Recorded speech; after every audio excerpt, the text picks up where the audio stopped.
What is up, everybody? CP and SJ with you for another round of Every Day We're Covering, where we talk the world of sports, wagering, and having a good time as we inch closer now here to the fall season and college football season. We're starting to get into that mode, and we'll have plenty of that to talk about as far as the college football world is concerned. Most of that news, what's on this week's program.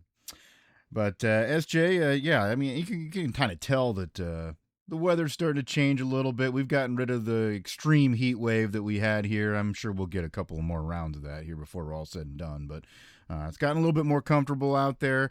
You started to see things start, like football practices for a lot of folks now, too. So it's really starting to feel like it's that time of year, getting back to school and back into football.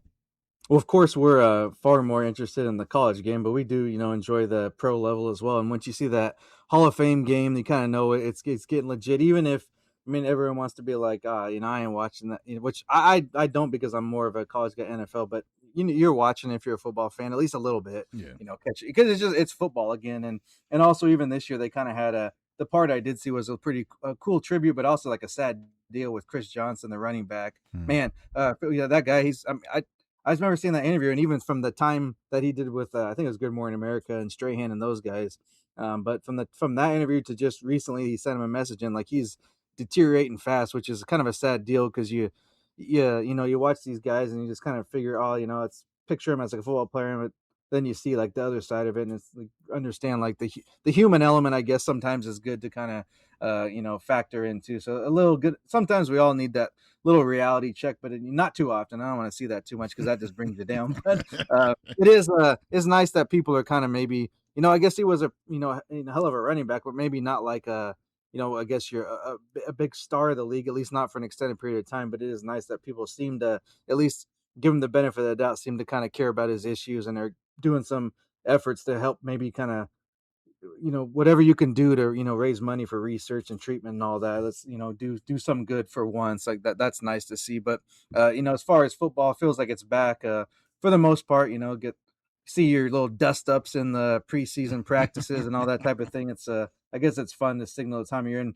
we're moved past all the media day crap. I think we're done with all those for at least college level that we care more about. So that means we're good to go, and everyone's practicing, and before you know it, we'll be having the games to watch, which is that's what we really wanted. So it's gotten so bad where it used to be like in the off season. I know you're probably the same way, maybe not, but if like you kind of were interested in like, I'm going to see if I can get some news or whatever. But now it's just all kind of ancillary stuff that is related to the game, but it doesn't really affect like the actual game. So I don't, this, whether it be this legislation, this lawsuit, this people talking about things that don't really matter to the game itself, you just kind of get a little bit worn out. So you just like get back to me when we're game week, something like that. Like that's where I'm at. Like not that I don't want to come off like everyone just like, oh, I hate it now, I don't like it. Like, I still like it, but I like the actual game, not everything that's kind of whether it be the patches or the sponsorship deals and all that stuff. I just kind of want to talk about the games, even if you're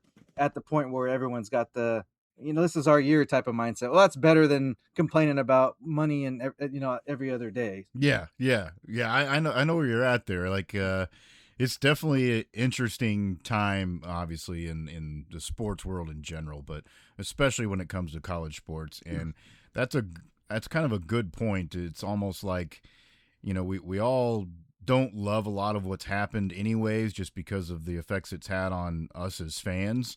But, even more of this talk as it continues to go on, how much of that is going to like push people away a little bit, it gives them a little bit of disinterest, because like you said, you don't care about that shit. That's, that's not the important stuff. It's what are we actually doing to, get better and play football and have fun? I mean, that's what fans want to see. And you're right about the other thing too. It's like, with Chris Johnson battling ALS, that human element is good to see. And it's always such a fine line in sports, because like you said, you don't want to see too much of it, because it's your escape. It's what people do to get away from real life and in the real world. But at the same time, yeah, you have to understand that these are humans too, and when what we're watching, they're kids too, learning how to grow up. So you got to have a little bit of that reality check once in a while, and it is a fine line to balance. But hopefully at some point we are going to get back to semi-normalcy. We'll get all the bullshit lawsuits settled and the money sorted out, and we'll just worry about the football again. That would be nice. And we'll see if that day comes or not. we're certainly in the middle of a lot of other stuff right now. As we get going, though, we like to talk about what's fueling us. I guess, some of our little escapes, the daily escapes, and you try to find a nice beverage to refresh you and just sit back and relax for a little while and talk about what's fueling us here. SJ, what do you got pouring this week? Well, I mean, I know you said you got a little reprieve. Unfortunately, we're still, heat index is over 100 down in my part, so it doesn't feel like it. But I was everywhere I've looked, Oktoberfest is kind of taking over the shelves, and I'm totally good with that. That's one of my kind of favorite style of beer, anyways. And you get a lot of variety now, kind of in a good way to me at least. That seems like that's kind of taken over the pumpkin beer and influx. It's Mm-hmm. shifted more to the Oktoberfest, which is where it was prior, and then it's always got to be a trend every year, something different every year. But I'm glad there was plenty of Oktoberfest to be found. I grabbed one from Third Wheel Brewing, which is out of St. Peters, Missouri, and it's just, I mean, there's their version of Oktoberfest. They call it "It's a Banger." I don't know exactly where they're going with that, but I'm good with it. It's almost you're looking at about a 6%, almost pretty close to that per ABV there, so decent amount. And yeah, it's I mean, I guess what do they got here for their kind of flavor palette here? They say they got some the hops are Nugget and Sterling, if that means anything to you. And then they do Vienna, Munich, Pilsner, and aromatic grains. So Okay. I guess for your scientific type of beer drinker, there's your details. But I don't know, really good. It's I mean, like I said, I like it, so it's hard to go wrong. But this one, probably drink a couple, three of them, and still like be like, I still want it, because it is one of those beers where it's a little more on the filling side or a little heavier drink. But I do enjoy them. I know you do too. Yeah. Sometimes the balance is hard to get to on those for sure, because they are, so much more on the malty side. That's the whole point. Mm. But yeah, it can be almost too filling sometimes, depending on how they're made. But sounds like that one's a good one to go to and try. Yeah, I had to take a step back when I was walking into the store the other day to pick something out, because I saw the sign on the outside that said Yingling Oktoberfest is here. And I'm like, what? Wait, Right. hold on, Oktoberfest. When did we get to that point? But yeah, you're not But wrong. you can get your later hose in laundered there, take it to the dry cleaners, and Exactly.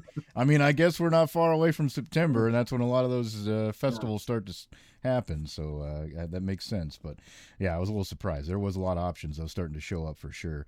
I guess I kind of went the other direction. I was hanging on to the end of the summertime feels, and I picked up the Leinenkugel's. They have one called the, I don't know what the hell it was, the Pond Pack or something like that. I can't remember what the name of it was, but it's basically all their summertime beers stuck together. So they got the typical summer shandy. Then they throw in the orange shandy. They throw in the Liney Lime that they started brewing here about a year and a half ago, and then this one's also thrown in there. And it's not the one that people know and recognize, but I think it's a pretty damn good beer. It's called a Honey Lemon Light, and it's got a little lemon juice and local honey brewed with it, apparently. And it's 4%, so a little bit more on the lighter side. You can more sessionable. You can pound quite a few of these, and it is light enough that you could do that. So I'm with it. Pretty easy drinking, crisp, summertime type beer. Pretty good stuff. I do recommend you try it if you have not. and supposedly the local honey gets those allergies, knocks them out. So Exactly. you're doing double duty there. So your doctor would be happy. It's health food. Health food. That's what we're going for here.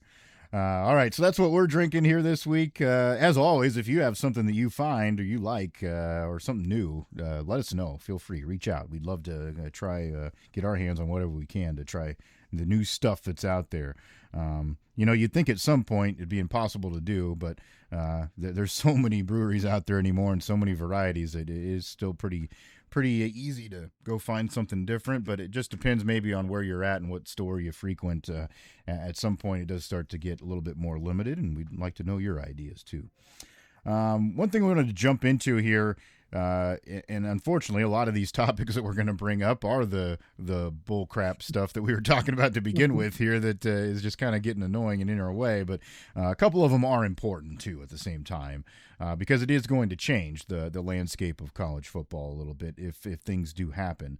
And one of those that we've been talking about and touching on is this Protect College Sports Act that is in the Senate. Senators Cruz and Cantwell have been working on this bipartisan bill for a long time now, trying to iron out details. Didn't get a lot of support from the two big conferences at the beginning. SEC and Big Ten had some issues with some of the financial aspects, of course. I mean, no surprise. They've been, especially the SEC's been known to, we want to get everything we can our way, and apparently there were some things they didn't feel were their way. But they have worked out and ironed out some of those details, it sounds like. The one thing that's unfortunate, I think, with this bill, when and if it does pass, is one thing that they worked out is, essentially you're still going to be able to have these third-party NIL deals that are pretty much just freewheeling and dealing is what's still probably going to happen. But there is going to be some more structure around kind of a pool of money that'll be available to players is what they're shooting for here. We've had the standard $21.5 million or whatever it's been these last 2 years where they're supposed to be able to distribute that across all sports at each university. That's kind of their limit cap for the school. And then everything else is kind of outside of that is the third-party stuff. Well, they're going to supposedly pool in some more money, so it's going to be upwards of around 48-some million is what it sounds like right now is the number, to be able to do some more of those deals like directly kind of connected with the school, and then you'll still have your outside stuff. So, obviously the unique situations are always going to be out there, like the Caitlin Clarks of the world, where she went and made a deal with State Farm directly because she's Caitlin Clark, not because she plays for Iowa. So you're going to have some of that. And on the local level, it's still going to happen a lot to guys that maybe aren't that well known either, because it's valuable to those brands to be able to do that and have some sort of connection to the school, just because people love college football so much. So you're going to see that. There's going to be sticky, icky parts of this still, but it does sound like maybe we're getting closer. They were hoping to be able to pass this and put it to a vote here recently. They had a late night session before recess, and it didn't come to a vote ultimately. But they did put it on the calendar. It's on the Senate docket for September, which is always a big, hassle in the first place, is just to get your bill up for discussion and possibly have a vote.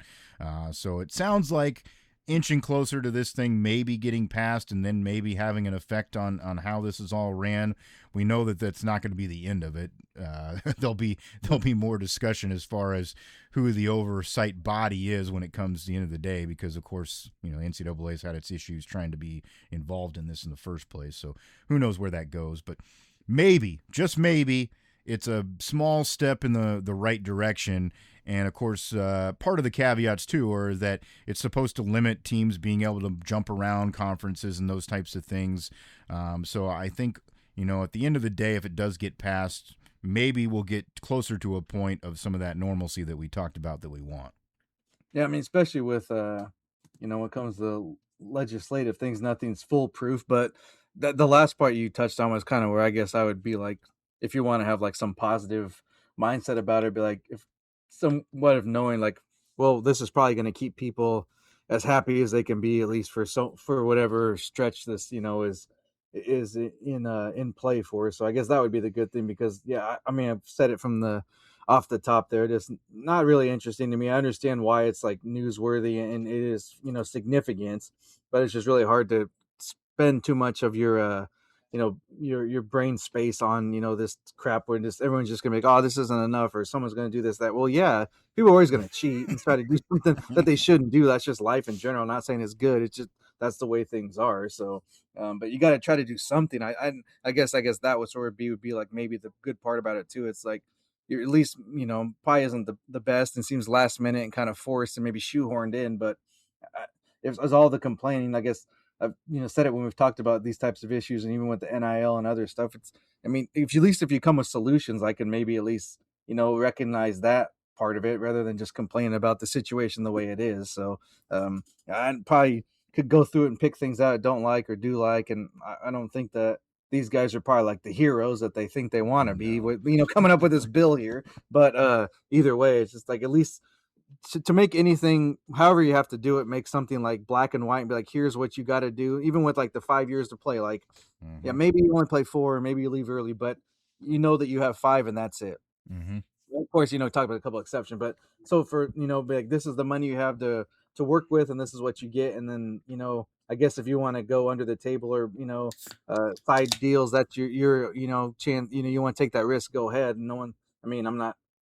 It is what it is. People are going to do it, like I said, but at least if you have something like out in concrete that's like this is what you need to abide by, and if you don't and you get caught, then you're in trouble. Like I'm good with that. Like even if somebody that you're maybe a team that you like ends up breaking the rules and get busted. It's like, well, you knew what you needed to do and were able to do, and you didn't do it, so that's on you. I guess that's where I would be if with all this stuff. It's nothing's going to be perfect. It's not going to be equal ever because there's too many variables where somebody might have an advantage this way, somebody might have an advantage that way. Like not everybody's not playing the same amount of teams or games, or there's so much inequity as far as that goes.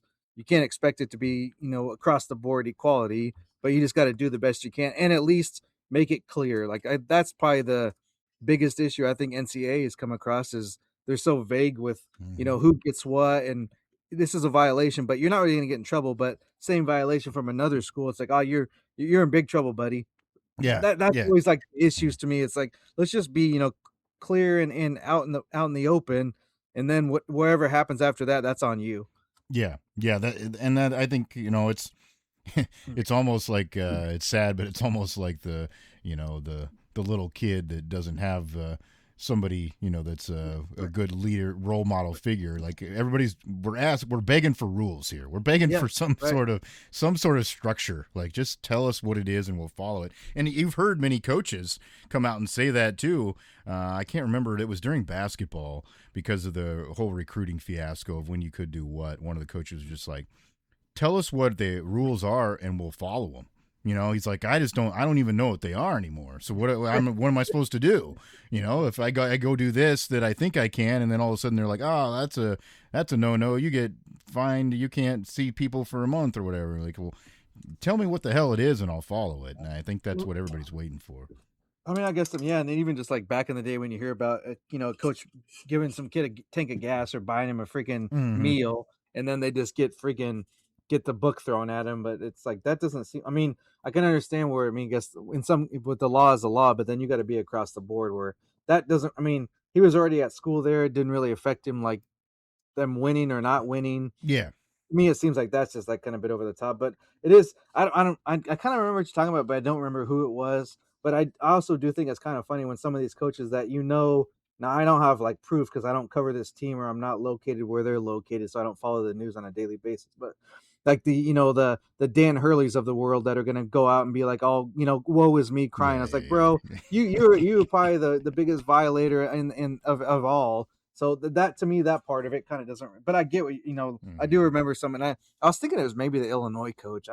I can't quite I remember think who. you're Right? right. I Yeah, can't remember who. it's something like that. Standing like, dude, you're going to freaking Europe and raiding Scandinavia for everything they have, and you're like, oh, I'm just a little guy struggling here. Like, come Yeah. on, like that. Yeah. So to me, that part of it's just like, I guess maybe it's like I guess it's your crutch to make yourself feel better for breaking every code that's in the book. But there is definitely some truth that it just always depends on where it's coming from too. Like Yeah. because the ones that are the biggest violators kind of always want to play the guilt trip or woe is me type of Yeah. thing. As they're making $5 million a year to Right, do right, it. yeah, Yeah. And you probably have some staff that you could task with, hey, tell me what I got to do. yeah. Hey, So, you see this book? Go read this tonight. That's your job for the night. yeah, Yeah, I see And that side then of it. report to me in the morning. Like, Yeah. yeah, very easy. Yep, I see that side of it too, for sure. But yeah, we'll see where we get with this. The one thing, the one little cause that I did see that I think is interesting, if it is true and if it passes this way, is it sounded like from the moment the bill passed, as it's written right now, teams would have, I believe it was 16 or 18 months to make a move from a conference before it would be like penalized. And of course, after that, then there's like supposedly there's a penalty of like 5 years of you're ineligible for postseason competition. There may still be some schools that would think that it's worth it to do that given the right situation. Who knows? But at least there's some structure to it. But I did find that clause interesting because it's kind of leaving the door open for some, a shitstorm to happen right away when you pass it, because then teams are going to scramble and be like, oh, I got to make this happen now before, it's set in stone. But there's also limitations in the bill on how big those conferences can be to begin with. So it's not like a lot of them can just say, oh, we're going to welcome in these 6, 7, teams. It would have to almost be a restructuring, to create a new one, or so to speak, if that happens. I mean, obviously, that's one of the things I think a lot of us would have loved to have been solved way long ago, so we're not in this predicament now at this point, and there was still a thing like the Pac-12 or whatever, and it made more sense regionally, but is what it is now. But yeah, I think that was interesting that it was written in there that way, because it makes you sound like there's going to be a few that would make a change and make a move, but at least, like I said, it's still pointing to the direction of this is going to become more permanent, and we're not going to be able to make those decisions anymore, because that's one of the things that's really turned people off. Right. I mean, you can't really put the toothpaste back in the tube, I guess, for an analogy. So you just got to kind of stop the bleeding where you can and say no more. And so hopefully that will be the case. I know it's always like, I guess it's just like a threat. Like teams figured out, or schools figured out, that they could use that kind of like in their back pocket as they're like, whatever, like playing poker. It's like you're bluffing. We're just going to change, so at least maybe that will take some of that talk away. Cause now I just kind of, I really, even though there's been so much movement already, I do kind of find a hard time believing anybody would, other than maybe Notre Dame finally joining a conference. Yeah. That's the only move I could really see somebody making, just because of how things are already kind of the way they are. It'd be really hard to kind of find some kind of I guess whatever kind of structure that you could have left over with somebody like, jumping, because you can't just really go by yourself anymore. No. Now that, you'd have to have so many out, make an alliance, almost like watching one of those reality shows where they got to vote each other off. It's almost like you have to get 4 or 5, different schools on your side and be like, okay, if we go, will you go too? Yeah. And you're all whispering, and then then they're telling, oh, they told us they were going to go. So then somebody goes and tell. So that's why it'd be hard, I think, to really, because that was with the thing when some of the first teams moved conferences. It was almost like you didn't know they were doing it until they had already like agreed to it, and almost like it was like pretty much done, legally possible to do. Like they had done all the work on the back end. It was more of just a formal announcement they were making, and everything was already like a done deal. Yeah. So I mean, saying out front, I guess, is good, but I do think that's kind of, I know people will say, oh, it's, things could change. Teams break off. Like even those conferences breaking off, I just don't really see that happening either. At least not like in practice. Yeah. Like in theory, it makes sense. Yeah. But I don't know how you would do that, especially with other sports. And then also the fact of just being, are you going to, I guess, basically, I mean, maybe you don't want to use this term, but I would essentially think they're kind of, I guess maybe you don't want to go as far as enemies, but they're foes, or don't really see they're your main competition, and then all of a sudden you're just going to go in business with them when you don't necessarily like them, let alone trust them. It just doesn't really make sense to be like, oh yeah, we're pals. Yeah. I did. And of all the school, I could see maybe the Big Ten or SEC I could see them doing a deal with like a Big 12. Now you don't have like the as far as the cachet and the stroke maybe with the big names, but that would be more where I guess they'd feel like they would be like, they'll come with us and they'll kind of be our whatever second group, because they'll maybe listen to our ideas more so than a team that has their own ideas. Like I mean, that's still a very far long shot, but or even get like I don't even know who else is left that you could maybe ACC talk them into something. I don't really know, because it just all seems kind of far-fetched to me, but I definitely don't see those two ever like playing nice together, at least not in some type of structured agreement to move forward with any type of league, whether it just be one sport or more than one sport. Yeah. So it'd be we'll see if any of that does come to fruition once this is possibly said and done. We don't even know yet if it'll get passed, but at least it's up for discussion.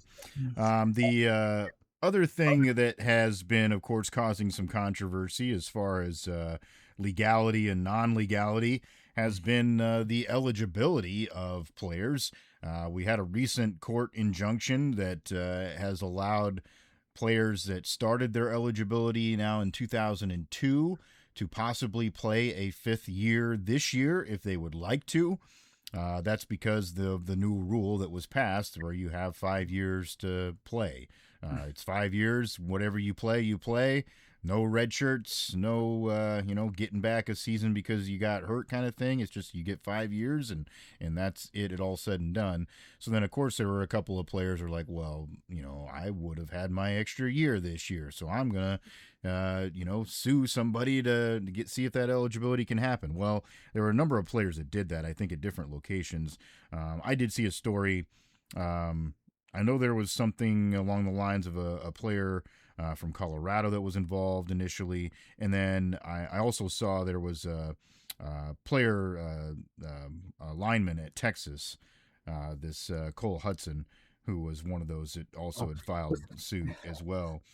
He played in 48 games with 23 starts at 3 different positions in his career, and he said now that he's coming back, that he's going to play an extra year.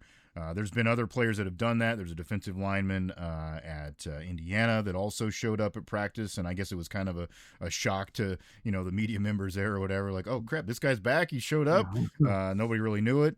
But at this point too, it's one of those things where it's also not concrete because it's just necessarily an injunction ruling right now. It could get overturned.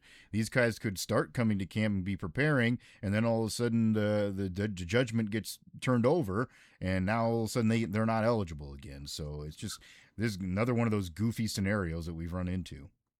Yeah, in fact, the player, I think that was the one from Texas. He was like in the Browns training camp like last week, and then he shows back up to Texas practice the next week or something of that sort. So that just shows you kind of how outrageous everything is. And I mean, I guess, if the teams feel they can help them and they're wanting to play, I just that also, everyone's worried about how much money someone's making and that causing issues within the team. Can you imagine if you think you're going to be, starting or playing significant minutes, and then the coach is like, actually, we're bringing somebody back from last year. Sorry. I can't imagine that's going to go over well either. So, but that doesn't get brought up as much because there's not money involved, at least not up front.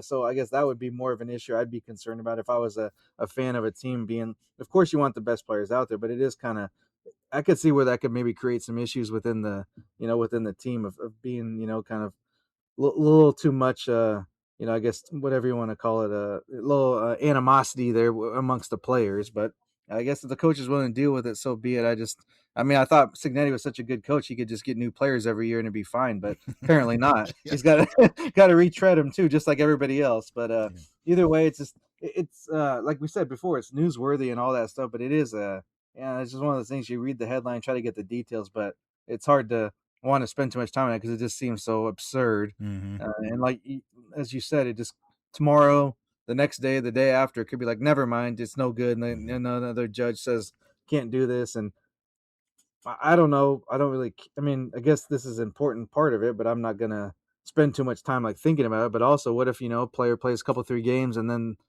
another decision comes down that they can't play?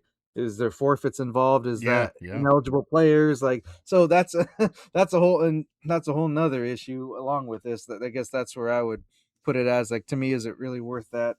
Maybe it is. I don't know if you really feel confident nothing's going to come out of it till after the season, then I guess you cross that bridge when it happens. But it seems like you're opening yourself up for more problems than it would be good.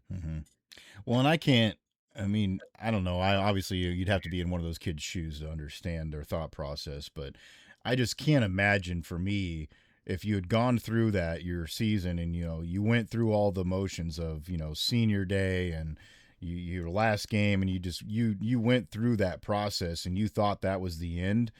How would you feel comfortable coming back? I would just think it would be so awkward, like very awkward. Yeah, it's like if you have to, like, people do this all the time. This isn't a shot at anybody, but like when you move out for, college, and then maybe the first year afterwards you move back in with your parents because of whatever reason, or you just need a place to stay for a while, and you're like that's, it'd be kind of, I guess I'd liken it to that, but like, this is terrible. There's a reason you moved on, and then to go back and do it, because of course you're gonna have fun, especially with the teams that are like I mean, you mentioned Texas and Indiana amongst them. I mean, they were both in the playoff and had a chance to win it all last year. So it's a little easier in that situation, but still kind of, I don't know. It's just one of those, like, when you move on in life, you kind of move on. Mm-hmm. In most instances, you don't usually go backwards unless something unfortunate happens or something out of your control. Yeah. Like, you don't willingly be like, I think, like, even now, it's like going to college was a blast. We had a good time, but I don't know that I want to even go back for like a year just to be like relive that again. Like,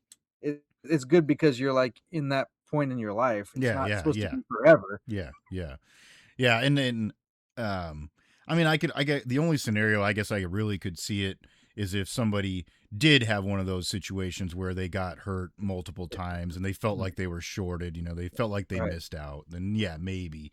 But now it just seems like you're just milking it. Yeah, exactly. Most of these guys for Yeah. sure. Or it's like, oh, I can go get paid more money to go back to college. That's probably what some Right. of them are thinking too. Yeah, because it's like I'm not making the NFL. I'm Yeah. like fifth on the depth chart in the first freaking OTA when the full team's not even here. Yeah, yeah. And they're like, yeah, oh, I can, yeah. but at college I can play. I can go play. Yeah, and give me Yeah. some money. Um, they brought up this or the other thing, the team I follow with Iowa State, of course, immediately one of the things that was brought up was they went to basketball, and Taman Lipsey, who is lifer at Iowa State, played his whole career there. They're like, oh well, there's a roster spot. He could come back. He could come play another year. And they've since talked to him, and he's like, yeah, that's not what I want to do. Like, and again, I think for the same reasons, he went through that process. He felt like it was the end. He said he'd love to play there forever, but that's what you say in the moment when you're enjoying it. And, sometimes at some point it's just the time to move on in life. And I think that's what a lot of these guys will do, but it is going to be interesting if it's a wrinkle that's thrown in there for sure. And I think, it's just another one of those things too, where it makes this so volatile for us as fans, knowing, or having that connection to the team that you used to always have. And then, of course, for the people that are in the business is supposed to be knowing what's going on with what teams and prognosticating, I don't know how the hell you even begin to try to do that because, well, yeah, oh, this team has another guy now. Can we redo our poll? You just sent me a list here a little bit ago, all the preseason, media polls for the leagues on who's going to finish where. It was already hard enough knowing who's going to come back and who's going to be on these teams. Now we're getting things like reclassification, guys coming to school early, guys coming out of the woodwork because of this lawsuit to play another year, guys that transferred, late because they can now because there's seemingly no rules. It's just like, I don't know how the hell you even know. Where do you start? Yeah, there it is right there. Like, where do you start? Because I mean, every time in the last few years since it's been possibility with transferring the way it is now, we've always kind of had to have the caveat. It's like, well, we only know so much because you don't know how a player is going to fit. Like, yeah, they were good here, but will they be good here? Or maybe they weren't so good we didn't know about them, but they go to a team and like, oh man, these guy's pretty dang good. Mm-hmm. So I mean, that makes it hard enough to pronounce. It was always a fool's errand to me, at least. I know it's true. It's kind of like a seasonal thing when you get these preview magazines, just like we were talking about, earlier, is just, oh, the season's back, you're excited. So that was kind of the whole market there. I know some of the guys that put those stuff out really want to be like, oh, I'm this accurate or whatever, which some of them do a really good job at it, and others don't. But it was, kind of with same thing with like a draft board and all that stuff. It's like they're not really held accountable, so it's like you can say whatever you want in the preseason because no one, unfortunately, people don't come back and be like, well, you're actually really wrong about this every year. But but now it's like it was so hard back then, and now it's almost impossible. I'd take the almost. It's impossible to know who's going to have what, other than, I mean, of course, you got some of the teams that have just always kind of been there within recent memory. Of course, you think of like an Ohio State, like they're always going to be in the mix. Georgia, of course, just because of the amount of talent that's like there for them to recruit locally, let alone they're going to get some big name players just because of the funds they have backing their programs, which that's on the up and up, no big deal there. But just, you don't know the rosters outside of teams like that. You get players from all over the place, you get transfers in, and then also you throw in the fact of, coaching. The lifespan of a coach is much shorter than, I mean, I don't have the exact numbers. We could do a little research and find out pretty quick that just coaches, not only do they not stick around, they're a lot of times they're not given maybe the the length of the contracts that they were you know decades back. So that factors in too. So yeah, it's fun, and you like, I mean, just to get you excited, and you're like, oh, like I said before, everyone's like, oh, this is our year. So that's the good part about it. But Mhm. as far as like being in reality, it's very very difficult to even know what to expect. And I mean, I guess some of the teams have shown us the last couple years going on runs like they've gone on, and then but it can go away just like that too. So Yeah. we could be talking about. I know people are high on Houston this year. Maybe they make Mhm. a run, Mhm. or some. It could be somebody we're not even talking about right now. That's Mhm. come December, November. We're like, man, that's where did they come from, type of thing. And Mhm. that it's not, the good thing is it's I guess it gives there's a lot more hope to spread around, it's That's true. possible now. Like it wasn't always a thing, and so it does. I mean, maybe you don't like it if you're the type of traditionalist where people want some things over and over, but also I think it's, I mean, maybe, joking about like, oh, this is our year, but maybe it's a little bit more true than it ever has been, Mhm. that you can go on a run, and now you just got to get in the tournament, and who knows? Yeah. Yeah, and it is so much more volatile, obviously, year to year for all the things that we've just been talking about. Like your roster can entirely change in one year, so it can be totally different. That lifespan of the coaches, because they don't really get to build, so to speak, a program anymore. It's more of, maintain your, or do the best job of recruiting that roster for that season, and it's going to be different a lot of times year over year. So, very different, very unpredictable. Um, yeah, it makes it a lot more fun, I think, for the fans. But at the same time, for some of the stuff that we talk about here on this show a lot too, makes Pain that in the very ass. Yeah, difficult. yeah. We're trying to win some money on what we think is going to happen here, and that can be pretty tough to figure out. But also, I guess at the same time, if you're in the right spot and you get the right kind of leads, or you have the right kind of intel, maybe it's you can win some money on some long shots these days too, because you know that team might be a little bit better than people think they're going to be. Just a couple of seasons ago, Arizona State was picked to finish last in the Big 12. They won it. Damn near made a hell of a run beyond that as they got into the playoffs. So it's very, very, very different times, and we'll see what happens. I'm hoping that's true for my team this year, because they were dead last in the Big 12 poll, and I think a lot of that's obviously just because of unknown circumstances there too. It's an entirely different team, entirely different coaching staff. How the hell do you predict that? So that's rightly where they probably should sit, because it's a lot of unknown. But you get that with a lot of teams now. So interesting stuff. We'll touch more on that here as we get further down the road into making our predictions for the season. Like I said, probably going to be more difficult, but we're going to try to do our best to sort it out as we get closer to the season here. Of course, we'll prognosticate our teams on what they might do throughout the year, and then we'll maybe take a stab at a few of the teams in each conference that we think might have a good run this year. A couple other interesting little nuggets that are out there. There has been some rumblings from a couple of different schools about their players just kicking around the idea of starting a union.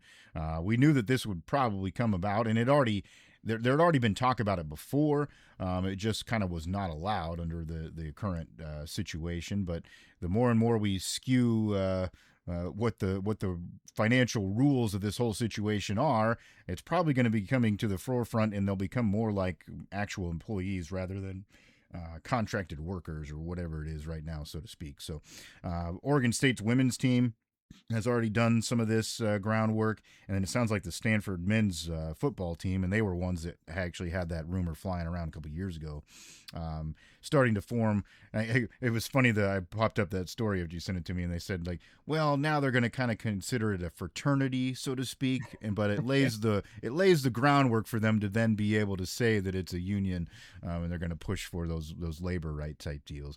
Ultimately that has to be an across the board thing that happens. It's not going to be a school by school situation. It was Northwestern, of course, too, a couple years ago that Mhm. brought this up. I mean, either it's going to go that way and it's going to be that way across the country, or that won't be a thing. But it's interesting that the players themselves are kind of driving that discussion. And in a lot of cases, and it makes sense, but also I think, that gets lost in this talk often, is like you have to be like willing to you gotta play hardball. You can't just be like, it seems every time you get one of these, even you've even seen it like in combat sports, it's happened quite a bit with fighters trying to kind of, because they're essentially viewed as independent contractors, and especially with that uh, risky of a lifestyle, you want to have at least some insurance or some some type of basic that things that most employees have.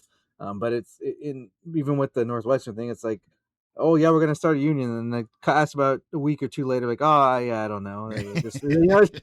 you have to. I mean, that's I guess that's the other side of, as far as unionizing, or just trying whatever, trying to fight for some rights that you think you're owed.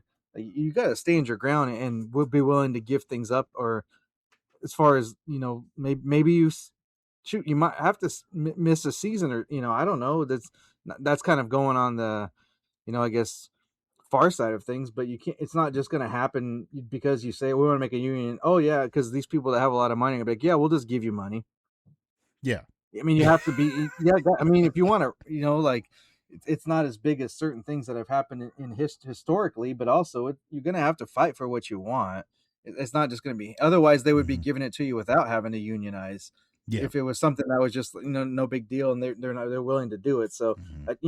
it's good that people kind of have that mindset, but you also have to be willing to like do what it takes to get it done too. You can't just. Hmm. It almost seems like sometimes it's oh yeah, we're gonna do this, and then it's like, when you actually have to do what you have to do, Hmm. it's like, I don't want to do that. Yeah.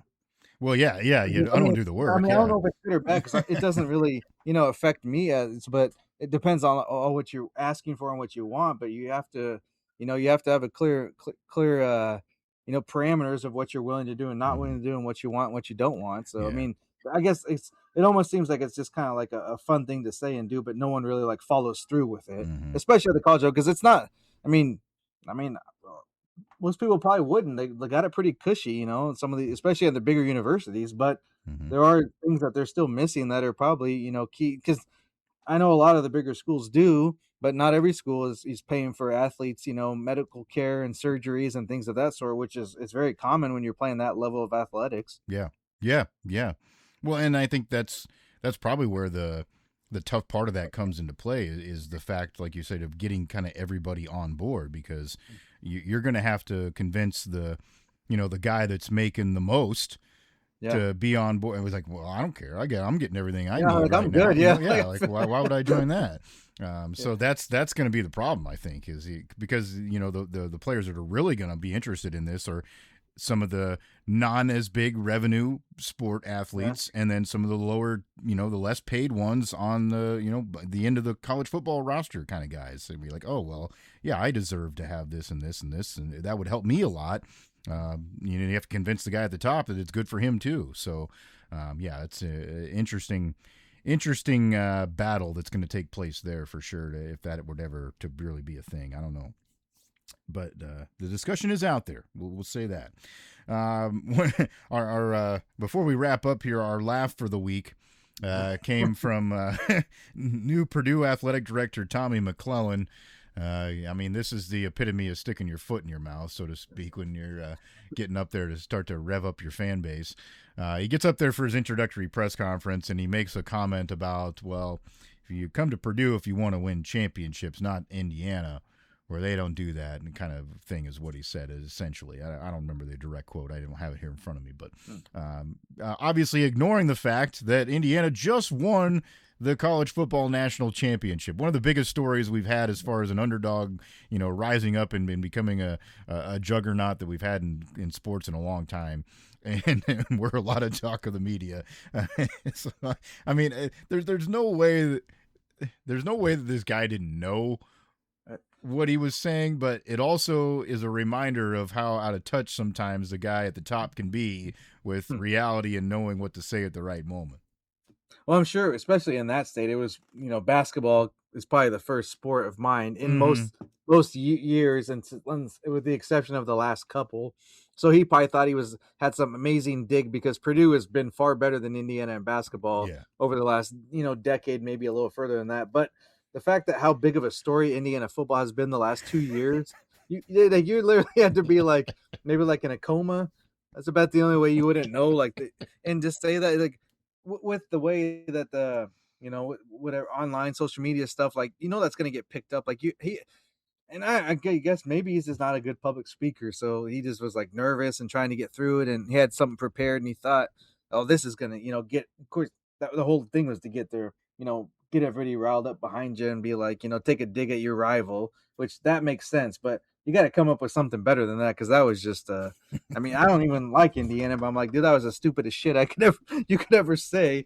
Like, I mean, I had to laugh at him too. I'm like, who wouldn't? Like, that's just, yeah, that's talk about freaking head up your ass like Well, that, man. Just like terrible, like yeah. Well, terrible. and we all know this day and age. I mean, the minute you say something like that, Oh, it's minutes later that it's all over the world. We can't exactly. hide from Yeah. this stuff anymore. So, Well, and with freaking this Signetti, he's gonna bring it up oh, at least once, if not several times. He'll just keep saying, "Oh, I don't know, is Purdue won more championships than us yet?" Like he might start ending his every. How coaches always have to do the "Go Cats, go Tigers, yeah, go," yeah, yeah. whatever. What was whatever what's that freaking Orgeron? Go Orgeron, Tigers. yeah, go Tigers. Yeah, yeah. It's something, whatever. Everyone has to say their, row the boat type thing or whatever. He's gonna mix it in because not only is he kind of likes to obviously rub people's face in it, but being your main rival, they always just kind of set him up for that one. That was just yeah, like again, just it's the title is athletic director, but it should just be like I don't even know what you call it because I mean it's athletic department, but it's definitely more of the director is more than the athletic part of it. Yeah, yeah, yeah. It's more Because on the business this side guy of had it. he's got no clue. Yeah. Yeah. God, I imagine his salary. I don't even want to. I didn't when I heard this, I was like, how much is this guy getting paid? I didn't even want to look. So I'm like, even like like I can imagine the millions he's getting paid to say stupid shit. Like Oh yeah, yeah. we'll do that for half the price. Yeah, that's not a way to get off on the right foot. That's for sure.